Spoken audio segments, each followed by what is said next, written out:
नमस्कार दोस्तों, क्विज 247 में आप सबका स्वागत है।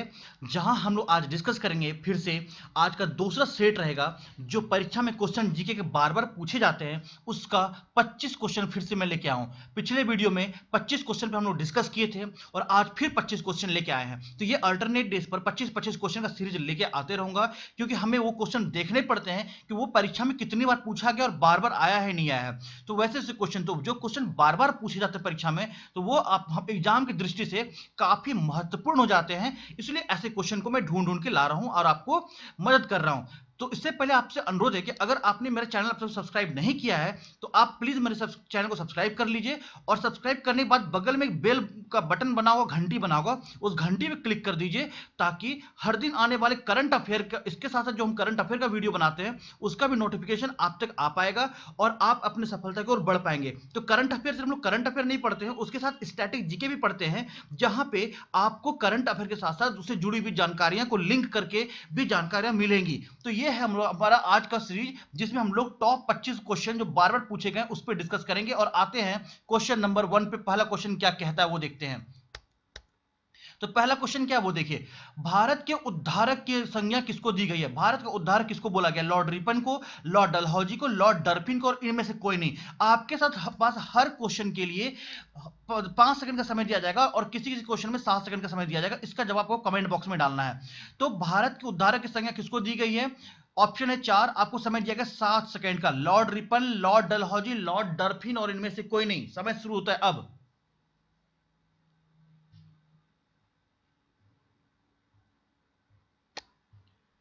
समय सीमा समाप्त होता है। इसका जवाब है लॉर्ड रिपन। लॉर्ड रिपन जो वायसराय थे हमारे भारत के, उनको भारत का उद्धारक बोला था। लॉर्ड रिपन इसका सही जवाब होगा। ठीक है, अगले क्वेश्चन पर आते हैं। अगला क्वेश्चन क्या है? और क्वेश्चन बेटा दोस्तों मैं जो बता रहा हूं आप इसको प्लीज नोट डाउन करते जाइएगा, क्योंकि ये क्वेश्चन बार बार आता है और उम्मीद कर सकते हैं आप एक कॉपी में सारे क्वेश्चन को आप डाउनलोड लिखते जाएंगे ताकि कंप्लीट बढ़िया नोट्स बनेगा आपका और आप उस नोट्स को पढ़ के एग्जाम में अच्छा खासा नंबर ले सकते हैं। अगले क्वेश्चन पर आते हैं। शोरा, शोरा किस देश की संसद का नाम है? जैसे भारत की संसद का नाम पार्लियामेंट है, तो शोरा किस देश की संसद का नाम है? ऑप्शन है इजराइल, ईरान, अफगानिस्तान और जापान। आपको इसके लिए 5 सेकंड का समय दिया गया। शोरा किस देश की संसद का नाम है? समय सीमा समाप्त होता है। इसका जवाब है अफगानिस्तान। अफगानिस्तान इसका जवाब है। अफगानिस्तान की संसद को क्या कहते हैं? शोरा कहते हैं। शोरा अफगानिस्तान की संसद है। तो आप कमेंट बॉक्स में डालेंगे कि अफगानिस्तान की करेंसी क्या है और अफगानिस्तान के कैपिटल यानी राजधानी क्या है और अफगानिस्तान का मुद्रा क्या है। इसका कैपिटल कमेंट बॉक्स में आप इसका जवाब डालेंगे कि अफगानिस्तान की मुद्रा क्या है और वहां की राजधानी क्या है। ये क्वेश्चन बैंकिंग स्टूडेंट के लिए खासकर उनको ये क्वेश्चन 2 क्वेश्चन मिलते ही मिलते हैं करेंसी और कैपिटल पे एग्जाम में। तो शोरा किस देश की संसद का नाम है? उसका सही जवाब होगा अफगानिस्तान। अगले क्वेश्चन पर आते हैं। अगला क्वेश्चन क्या कहता है? अगला क्वेश्चन है रेबीज के टीके की खोज किसने की थी? रेबीज क्यों होता है सबसे पहले जान ले। कुत्ते के काटने से या चूहे के काटने से जो दांत गड़ा देते हैं उससे होता है रेबीज। सिर्फ कुत्ता नहीं, चूहे के काटने से भी रेबीज होता है। तो रेबीज के टीके की खोज किसने की थी? मैकमिलन, लुई पास्चर, रॉबर्ट जोसे और इनमें से कोई नहीं। इसका जवाब है आपके पास 5 सेकंड का समय है। रेबीज के टीके की खोज किसने की थी? 5 सेकंड का समय और समय सीमा समाप्त होता है। इसका जवाब है लुई पास्चर। बी नंबर इसका जवाब है कि रेबीज के टीके की खोज किसने की थी? ये था लुई पास्चर। और मैकमिलन की किसकी खोज की है? तो साइकिल की खोज मैकमिलन ने की है। किसने की है? साइकिल की खोज मैकमिलन ने की है। जो साइकिल चलाते हैं उसकी खोज मैकमिलन ने की है। तो लुई पास्चर इसका सही जवाब होगा। रेबीज के टीके की खोज किसने की है? तो लुई पास्चर इसका सही जवाब है। रेबीज के टीके की खोज करने के लिए इस क्वेश्चन को, ऐसे क्वेश्चन को आप प्लीज लिख लिया कीजिएगा अपनी कॉपी में, एक बहुत सटीक नोट्स बनेगा। अगले क्वेश्चन पर आते हैं। अगला क्वेश्चन क्या है? अगला क्वेश्चन है निमोनिया से कौन सा अंग प्रभावित होता है? निमोनिया जो हम लोगों में होता है बीमारी, उससे शरीर का कौन सा अंग प्रभावित होता है? तंत्रिका तंत्र, आंत, फेफड़ा और श्वसन तंत्र। 3 सेकंड का समय इसके लिए। ऑप्शन में ABC डालिए चलेगा। निमोनिया से कौन सा अंग प्रभावित होता है? तंत्रिका तंत्र, आंत, फेफड़ा और श्वसन तंत्र। तो इसका जवाब है फेफड़ा। क्या होता है? फेफड़ा। निमोनिया से कौन सा अंग प्रभावित होता है? तो सही जवाब होगा उसका फेफड़ा, सी नंबर। तो उम्मीद करता हूं कि वीडियो आपको पसंद आ रहा होगा। अगर आप लोग नए चैनल पे तो प्लीज सब्सक्राइब कर लीजिए, और अगर आप हमारा वीडियो देखते रहते हैं तो उम्मीद करता हूं हमारा वीडियो पसंद आता होगा आपको, तो प्लीज सब्सक्राइब कर लीजिएगा और लाइक तो जरूर कीजिए, और अगर अच्छा नहीं लगता है तो डिसलाइक भी जरूर कीजिएगा, ये भी मैं आपसे रिक्वेस्ट करता हूं। और ताकि, और मुझे रीजन बताइए कि डिसलाइक क्यों किया आपने, ताकि मैं उसी पे काम कर पाऊं और वीडियो को और अच्छा से अच्छा बना सकूं और आप लोग को मदद कर सकूं। तो आपके पास हक है लाइक और डिसलाइक दोनों करने का, और डिसलाइक करके प्लीज हमें रीजन जरूर बताइएगा ताकि हम उस पर काम करें, हमें बिल्कुल भी बुरा नहीं लगेगा और आपकी तारीफ ही करूंगा। तो निमोनिया किस अंग को प्रभावित करता है? तो ये फेफड़ा को प्रभावित करता है। अगले क्वेश्चन पर आते हैं। अगला क्वेश्चन क्या करे वो देखते हैं। अगला क्वेश्चन है, कौन सा देश गेहूं के उत्पादन के लिए प्रथम स्थान पर है? विश्व की बात करें, जब देश है तो यहां पे विश्व ही होगा। तो कौन सा देश गेहूं के उत्पादन में प्रथम स्थान पर है? चीन ऑप्शन में है, जापान है, भारत है, अमेरिका है। जापान, चीन, भारत, अमेरिका। 5 सेकंड का समय आपके पास। कौन सा देश गेहूं के उत्पादन में प्रथम स्थान पर है? चीन, जापान, भारत और अमेरिका। समय सीमा समाप्त होता है। इसका जवाब है चीन। क्या जवाब है? चीन। चीन जो है गेहूं उत्पादन में प्रथम स्थान पर है विश्व में। चीन जो है गेहूं उत्पादन में प्रथम स्थान पर है भारत वर्ल्ड में। तो ये जवाब था इसका चीन, ए नंबर इसका जवाब था। तो उम्मीद करता हूं कि आपको पता होगा, नहीं है तो आप प्लीज इसको नोट डाउन कर लीजिए। और आते हैं हम लोग इसी के साथ दूसरे अगले क्वेश्चन पर। अगला क्वेश्चन क्या कहता है वो देखते हैं हम लोग। अगला क्वेश्चन है, बहुत अच्छा क्वेश्चन है। किस अनुच्छेद में सर्वोच्च न्यायालय के गठन का वर्णन है? किस अनुच्छेद में सर्वोच्च न्यायालय गठन का वर्णन है? यानी सर्वोच्च न्यायालय होगा किस किस अनुच्छेद में इसके गठन का वर्णन किया गया है? तो ऑप्शन अनुच्छेद 101, 102, अनुच्छेद 111, अनुच्छेद 232 और अनुच्छेद 124। इसके लिए आपको फिर से 5 सेकंड का समय है कि किस अनुच्छेद में सर्वोच्च न्यायालय गठन का वर्णन है। समय सीमा समाप्त होता है। इसका जवाब है अनुच्छेद 124। अनुच्छेद 124 में सर्वोच्च न्यायालय के गठन का वर्णन है, यानी ऑप्शन नंबर डी इसका सही जवाब होगा। अनुच्छेद 124 में सर्वोच्च न्यायालय के गठन का वर्णन है। आते हैं अगले क्वेश्चन पे, क्या कहता है वो देखते हैं। अगला क्वेश्चन क्या है? पृथ्वी का, बहुत बढ़िया क्वेश्चन है, कई बार एग्जाम में आ चुका है। पृथ्वी का कितना भाग जल से घिरा है? पृथ्वी का कितना भाग जल से घिरा है? 54%, 71%, 75% और 59%। इसका जवाब क्या होगा? कमेंट बॉक्स में डालिए। मात्र 3 सेकंड का समय इसके लिए। समय सीमा समाप्त होता है और इसका जवाब है बी नंबर 71%। ये बी इसका जवाब है। 71% पृथ्वी का कितना प्रतिशत भाग जल से घिरा है? तो उसका जवाब है 71%। 71% जो है पृथ्वी का भाग जल से घिरा है। बाकी बात जो 29% है वो मिट्टी और जंगल जो है पूरा उनसे बना हुआ है। यानी 71% भाग जल से घिरा हुआ है पृथ्वी का। ये क्वेश्चन बहुत ही महत्वपूर्ण था, कई बार एग्जाम में आ चुका है, बीपीएससी सब में भी आ चुका है ये क्वेश्चन। अगले क्वेश्चन पर आते हैं, क्या कहता है। भारतीय राष्ट्रीय कांग्रेस की स्थापना कब हुई थी? भारतीय राष्ट्रीय कांग्रेस की स्थापना कब हुई थी? 16 नवंबर 1891 पहला ऑप्शन है। 18 अगस्त 1885 दूसरा स्थापना ये है। तीसरा है ऑप्शन है 28 दिसंबर 1885 तीसरा ऑप्शन है। और चौथा है 24 दिसंबर 1948। आपको बताना है कि भारतीय राष्ट्रीय कांग्रेस की स्थापना कब हुई थी। 16 नवंबर 1891, 19 अगस्त 1885, 28 दिसंबर 1885 और 24 दिसंबर 1948। तो बता दूं, इसका जो स्थापना हुआ था, भारतीय राष्ट्रीय कांग्रेस का जो स्थापना हुआ था वो था 28 दिसंबर 1885 को, यानी सी नंबर इसका सही जवाब है। और कहां जवाब स्थापना हुआ था? ये हुआ था इसका स्थापना मुंबई में। कहां पे हुआ था? मुंबई में हुआ था। ये स्थापना कब था? 28 दिसंबर 1885। अच्छा, आपको जवाब में ये बताना है कि भारतीय राष्ट्रीय कांग्रेस की जो स्थापना हुई थी उनका जो संस्थापक थे कौन थे? इसका भारतीय राष्ट्रीय कांग्रेस का स्थापना श्रेय किसको जाता है? ये आप कमेंट बॉक्स में डालेंगे कि भारतीय राष्ट्रीय कांग्रेस की स्थापना का श्रेय किसको जाता है। ये जवाब आप कमेंट बॉक्स में डालेंगे। तो इसकी स्थापना कब हुई थी? मुंबई में हुई थी, 28 दिसंबर 1885 को हुई थी। अगले क्वेश्चन पर आते हैं। अगला क्वेश्चन क्या कहते हैं वो देखते हैं। आगरा शहर की स्थापना किसने की थी? आगरा से आप लोग अच्छे से रूबरू होंगे, जो कि उत्तर प्रदेश का एक शहर है जहां शाहजहां ने मुमताज की याद में ताजमहल बनवाया। तो आगरा को तो अच्छे से जानते होंगे। तो आगरा शहर की स्थापना किसने की थी? बाबर ने की थी, सिकंदर लोदी ने की थी, सिकंदर महान ने किया था और जहांगीर ने किया था। इसके लिए मात्र 3 सेकंड का समय आपके पास। आगरा शहर की स्थापना किसने की थी?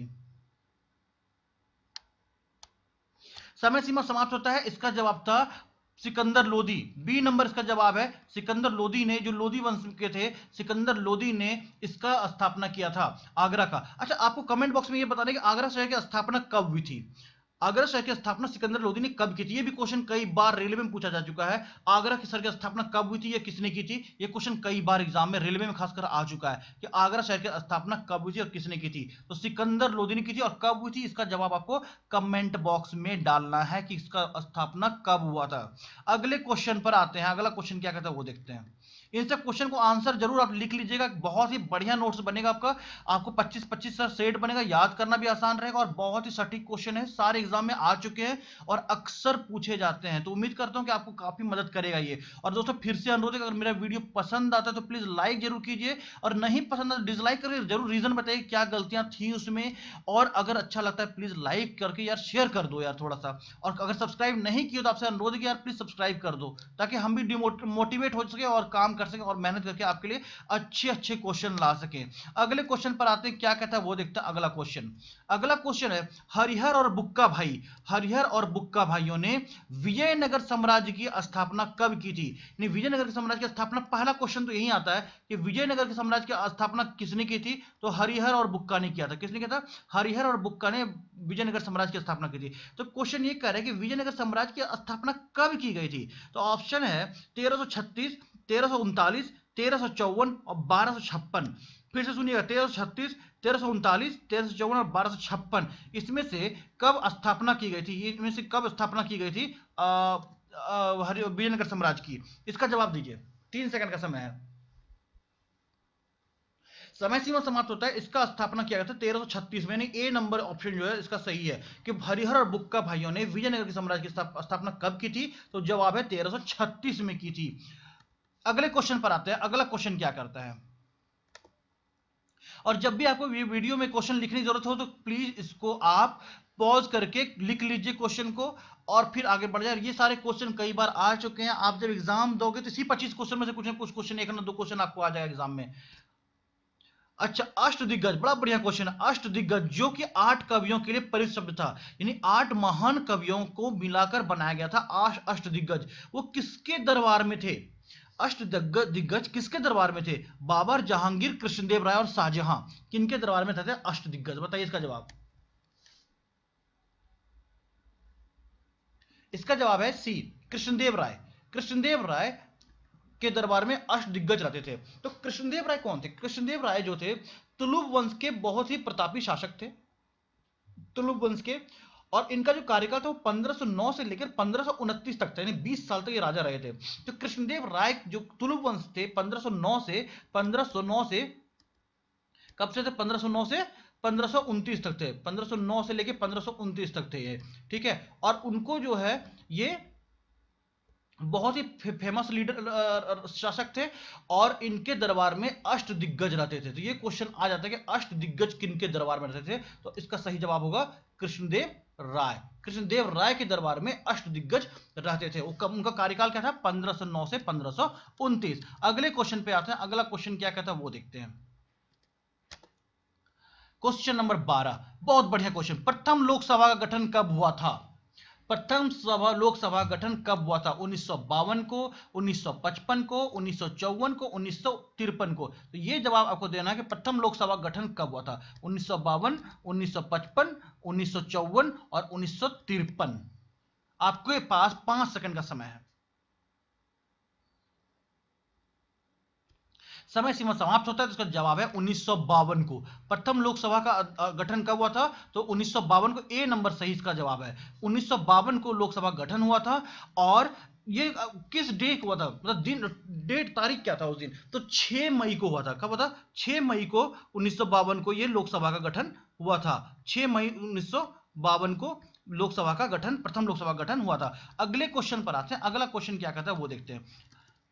क्वेश्चन नंबर 13, भारत के राष्ट्रपति को कितना वेतन मिलता है? देखिए, जब से क्वेश्चन पूछा जा रहा है ना, जब राष्ट्रपति का वेतन महज 50,000 रुपया रहा करता था, तो उसी समय से क्वेश्चन आते जा रहा है। तो इसलिए आज का जो अपडेटेड टाइम में जो सैलरी है, तो उस समय मैं बता रहा हूं कि अभी उसी पे क्वेश्चन उठा लिए हम लोग कि भारत के राष्ट्रपति को वेतन कितना मिलता है। तो सबसे पहले राष्ट्रपति पे एक क्वेश्चन और यहां बनता है कि भारत के राष्ट्रपति को भारत का प्रथम नागरिक बोला जाता है, फर्स्ट सिटीजन ऑफ इंडिया। तो उनको किनको बोलते हैं? भारत के राष्ट्रपति को बोलते हैं first citizen of India. Bharat का प्रथम सिटीजन नागरिक कौन है? तो भारत के राष्ट्रपति हैं। आप कमेंट बॉक्स में ये डालेंगे कि प्रेजेंट टाइम में राष्ट्रपति कौन है और कितने नंबर के राष्ट्रपति हैं। दूसरा, हमारे देश के प्रथम राष्ट्रपति कौन थे, इनका जवाब आप कमेंट बॉक्स में डालेंगे। तो भारत के राष्ट्रपति को वेतन कितना मिलता है? 1,50,000 रुपए, 1,25,000 रुपए, 1,00,000 रुपए, 75,000 रुपए। इसका सही जवाब क्या होगा? इसका सही जवाब क्या होगा कि भारत के राष्ट्रपति का वेतन कितना है? आपके पास है 3 सेकंड का समय। समय सीमा समाप्त। इसका जवाब है 1,50,000 रुपए। 1.5 लाख रुपए वेतन है भारत के राष्ट्रपति का। कितना है? 1,50,000 रुपए वेतन मिलता है भारत के राष्ट्रपति का। और वहीं अगर आप राष्ट्रपति से उपराष्ट्रपति पे आ जाए, तो उपराष्ट्रपति को कितना मिलता है? वो मिलता है 1,25,000 रुपए मिलता है उपराष्ट्रपति को। तो इस तरह वेतन का मैं अलग से बना के डाल दूंगा। प्रधानमंत्री या MLA MP जितने भी आते हैं, ग्राम सेवक, सबका वेतन क्या निर्धारित किया गया वो मैं बता दूंगा एक अलग वीडियो में। लेकिन बस यहां बता दिए कि राष्ट्रपति का वेतन कितना है? 1,50,000। अब 1,25,000 ऑप्शन में था, तो हम बता दिए कि उनको उपराष्ट्रपति को 1,25,000 रुपया वेतन मिलता है, यानी मासिक वेतन 1,50,000 रुपया राष्ट्रपति का। ये सही जवाब हो गया ए क्या है? 1,50,000 रुपया राष्ट्रपति को वेतन मिलता है। अगले क्वेश्चन पर आते हैं। क्वेश्चन नंबर क्या है? 14 नंबर क्वेश्चन क्या कहता है? भारत का सबसे पहला गठित राज्य कौन सा है? भारत का सबसे पहला गठित राज्य, यानी भारत में जो टोटल स्टेट्स हैं, जो सबसे पहला स्टेट बना, कौन बना? वो ऑप्शन है पंजाब, आंध्र प्रदेश, अरुणाचल प्रदेश और इनमें से कोई नहीं। आप बताइए कि इनमें से कौन सा ऐसा स्टेट है जो भारत का पहला गठित राज्य है? 5 सेकंड का समय आपके पास। समय सीमा समाप्त होता है। इसका जवाब है आंध्र प्रदेश। आंध्र प्रदेश भारत का पहला गठित राज्य है, यानी ऑप्शन नंबर बी सही आंसर होगा। और आंध्र प्रदेश के बारे में ऐसा भी बोल रहे थे, जो पहला गठित राज्य है। क्वेश्चन ये भी आ जाता है कि भाषा के आधार पर गठित होने वाला पहला राज्य कौन सा है? तो आप जवाब देंगे आंध्र प्रदेश। ठीक है, तो भारत का पहला राज्य कौन सा है? तो आंध्र प्रदेश। भारत की भाषा के आधार पर गठित होने वाला पहला राज्य कौन सा है? तो भी आप जवाब मारेंगे आंध्र प्रदेश। तो आप कमेंट बॉक्स में आंध्र प्रदेश के अभी प्रेजेंट कैपिटल के बारे में बताएंगे, क्योंकि आंध्र प्रदेश के हैदराबाद और अमरावती को लेकर बहुत लोगों में कंफ्यूजन है। इसका जवाब आप कमेंट बॉक्स में बताएंगे आंध्र प्रदेश की कैपिटल कहां पर है। तो भारत का पहला गठित राज्य कौन सा है? तो जवाब है आंध्र प्रदेश। अगले क्वेश्चन पर आते हैं। और अगर आप लोग मेरा करंट अफेयर का वीडियो देख रहे होंगे, तो उसमें आपको पंजाब हो, आंध्र प्रदेश हो, अरुणाचल प्रदेश हो, जो भी स्टेट आता है उसका कंप्लीट स्टैटिक जीके का आइडिया तो आ ही गया होगा कि उसका स्टैटिक जीके क्या है, वहां की राजधानी क्या है, वहां का फोल्क डांस क्या है, वहां का नेशनल पार्क कौन है, वहां का फेमस चीज क्या है, उसका और निकनेम सिटीज क्या क्या है, एयरपोर्ट क्या है, वहां का डांस क्या है, ये सब आपको तो पता ही होगा इस राज्य का। चाहे पंजाब हो, आंध्र प्रदेश हो, अरुणाचल प्रदेश हो, सब मैं करंट अफेयर का जब वीडियो बताता हूं तो उसमें सब बताता हूं, आप लोगों को एक एक चीज करके बताता हूं। ठीक है, तो अच्छा अगले क्वेश्चन पे आते हैं हम लोग कि क्या है। क्वेश्चन नंबर 15, चीन की मुद्रा का नाम क्या है? बहुत बढ़िया क्वेश्चन। चीन की मुद्रा का नाम क्या है? अभी चीन की मुद्रा क्वेश्चन आ चुका है और हम इसलिए उठा लिए इस क्वेश्चन को कि चीन अभी चर्चे में कोरोना वायरस को लेके, कि विश्व में व्यापक जो महामारी फैला है उसमें चीन का बहुत बढ़िया योगदान है, कि चीन नहीं पूरा विश्वव्यापी महामारी को फैला दिया है। तो चीन की मुद्रा का नाम क्या है? टका, रियाल, रेनमिनबी और इनमें से कोई नहीं। टका, रियाल, रेनमिनबी और इनमें से कोई नहीं। इसके लिए आपको 5 सेकंड का समय है। चलो 7 सेकंड का समय है कि चीन की मुद्रा का नाम क्या है। गूगल नहीं कीजिएगा।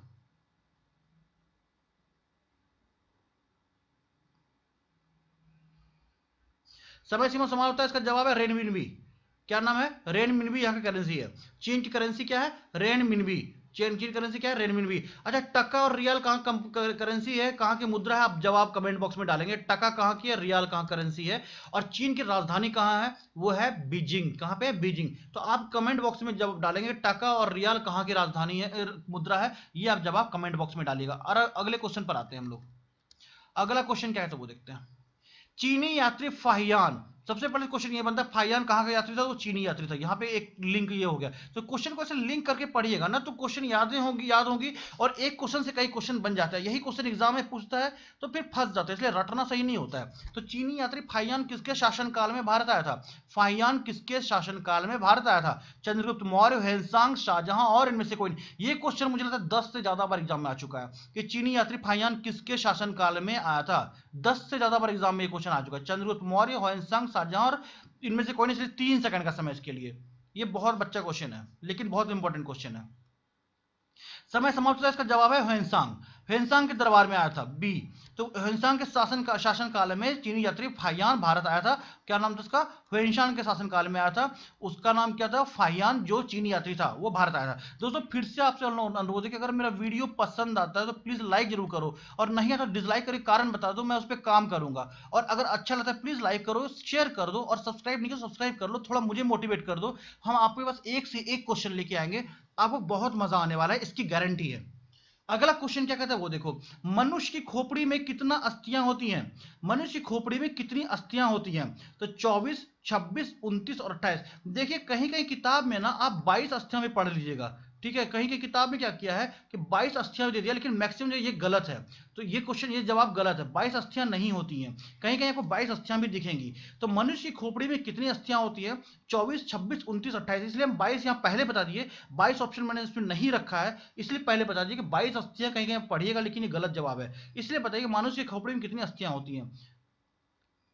इसका जवाब है 28।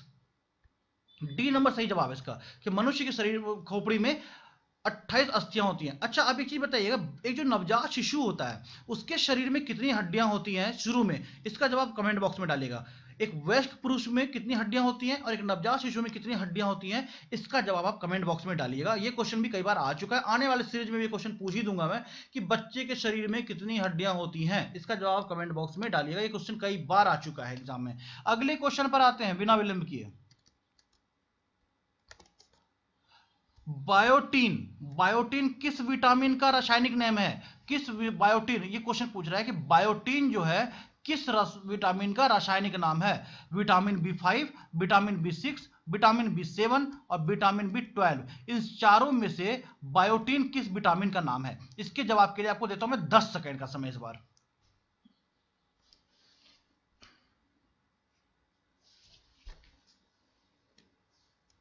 समय सीमा समाप्त होता है और इसका सही जवाब है विटामिन B7। विटामिन B7 का नाम बायोटीन है, रासायनिक नाम क्या है? बायोटीन। यानी सही जवाब क्या होगा इसका? सी नंबर सही जवाब हो गया। तो विटामिन B7 का नाम क्या है?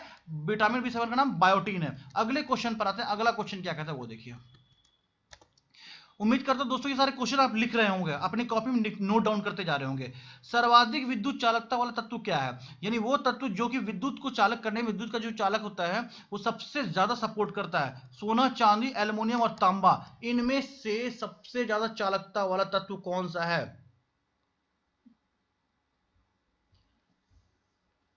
चलिए बताता हूं। इसमें से सबसे ज्यादा चालकता वाला तत्व चांदी।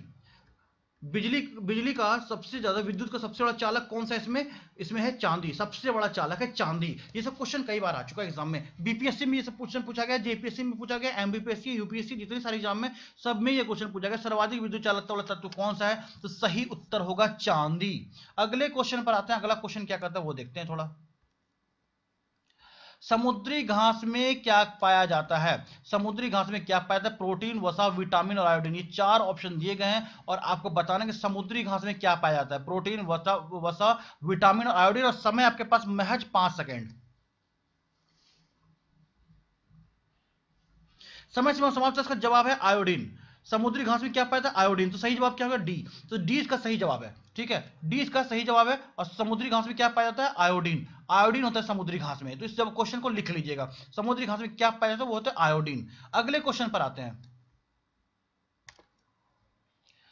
यूरिया में नाइट्रोजन की मात्रा कितनी प्रतिशत होती है? यूरिया में नाइट्रोजन पूछ रहा है कि मात्रा कितनी प्रतिशत होती है यूरिया में? 37% होती है, 33% होती है, 46% होती है, 45% होती है। इनमें से बताइए, 3 सेकंड का समय आपके पास, कि यूरिया में नाइट्रोजन की मात्रा कितनी प्रतिशत होती है।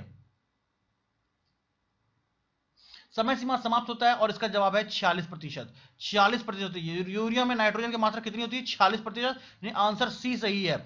यूरिया में नाइट्रोजन की मात्रा कितनी होती है? 46%। सी ऑप्शन सही है। उम्मीद करता हूं दोस्तों आपको ये मेरा वीडियो पसंद आ रहा होगा और ये वही सारे क्वेश्चन जो एग्जाम में बार बार पूछे जाते हैं और कई बार आ चुके हैं, यानी परीक्षा के दिशा में देखा जाए तो बहुत ही महत्वपूर्ण क्वेश्चन है, सुपर क्वेश्चन है। ये सब क्वेश्चन किसी न किसी एग्जाम में पलटा लेना। आपको एक पहले सीरीज दे चुका हूं, ये दूसरा सीरीज है, यानी 50 क्वेश्चन आपको दे चुका हूं। 50 क्वेश्चन में हमको लगता है ना कुछ तो 2-3 क्वेश्चन आपको एग्जाम में मिल ही जाएगा हर एग्जाम में, तो आप इसको जरूर देखिएगा। ये क्वेश्चन बार बार एग्जाम में आते रहता है, तो इसलिए सब क्वेश्चन को हम ला रहे हैं आपके पास। अक्सर देना हो तो कई क्वेश्चन तो 100 क्वेश्चन अपडेट कर दे, लेकिन हर क्वेश्चन निकालना पड़ता है हमको कि अच्छा ये क्वेश्चन इतने इतने बार आ चुका है, इसका मतलब महत्वपूर्ण है क्वेश्चन, तो इसको देना चाहिए, विद्यार्थियों तक पहुंचाना चाहिए ये सब क्वेश्चन। तो ये देता हूं मैं अलग से आपको लाके। अगले क्वेश्चन पर जाते हैं।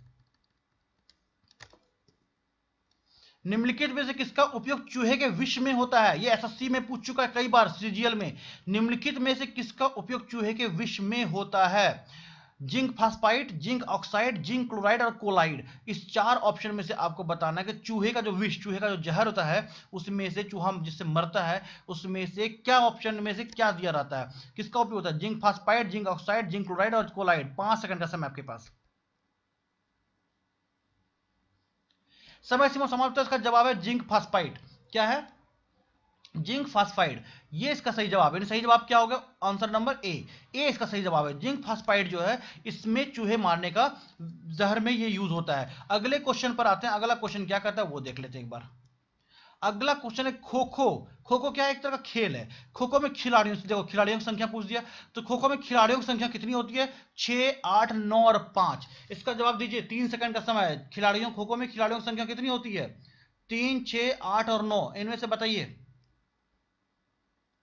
रेलवे में सब क्वेश्चन खूब पूछता है। समय सीमा समाप्त होता है। इसका जवाब है 9। खो खो में खिलाड़ियों की संख्या होती है 9, यानी सी ऑप्शन सही है। तो खो खो में खिलाड़ियों की संख्या होती है 9। तो ये क्वेश्चन कई बार आ चुका है रेलवे में। खो खो में खिलाड़ियों की संख्या कितनी होती है? तो आपको जवाब देंगे 9।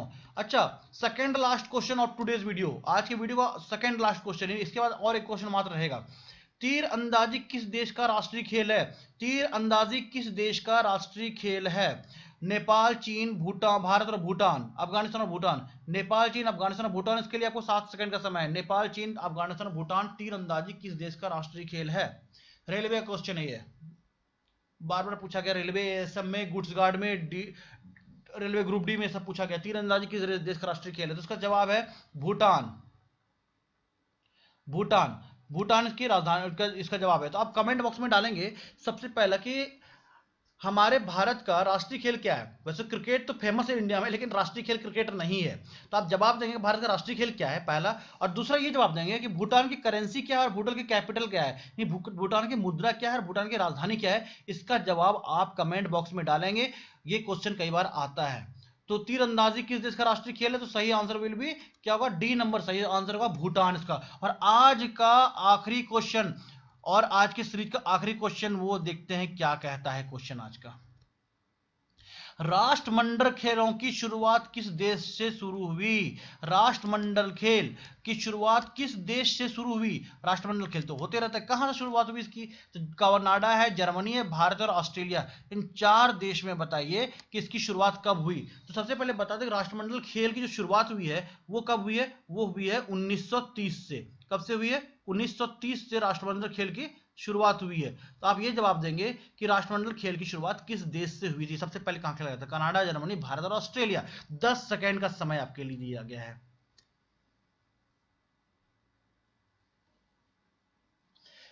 समय समाप्त हो मेरे भाइयों और बहनों, दोस्तों, जो भी हो, सबको मैं बता दूं कि इसका जवाब है कनाडा। कनाडा इसका सही जवाब है। तो कनाडा में राष्ट्रमंडल खेलों का शुरुआत हुआ जो 1930 में खेला गया सबसे पहले। और इसका सही जवाब है ए नंबर, कनाडा। और कनाडा का जो करेंसी होगा, जो मुद्रा है वहां पे कनाडियन का, और उसका जवाब और कैपिटल जो होगा वो जवाब आप कनाडा चलो करेंसी में बताते हो। कनाडा करेंसी कनेडियन डॉलर क्या है? कनेडियन डॉलर है। और कनाडा की राजधानी कहाँ है दोस्तों, वो आप बताओगे कमेंट बॉक्स में। ये आपके लिए टास्क है।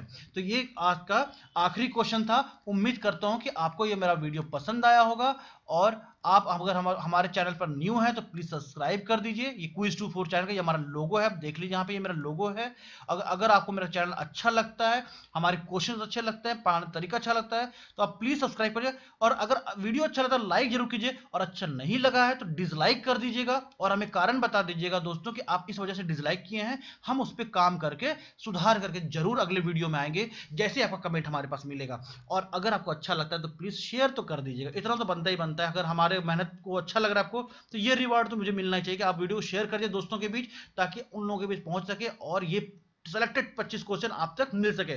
तो फिर कल नहीं परसों फिर लेके आऊंगा मैं टॉप 25 क्वेश्चन जो बार बार परीक्षा में पूछे जाते हैं। उम्मीद करता हूं कि आपकी तैयारी में मजा आने वाला है। जय हिंद, जय भारत, बाय बाय, टाटा।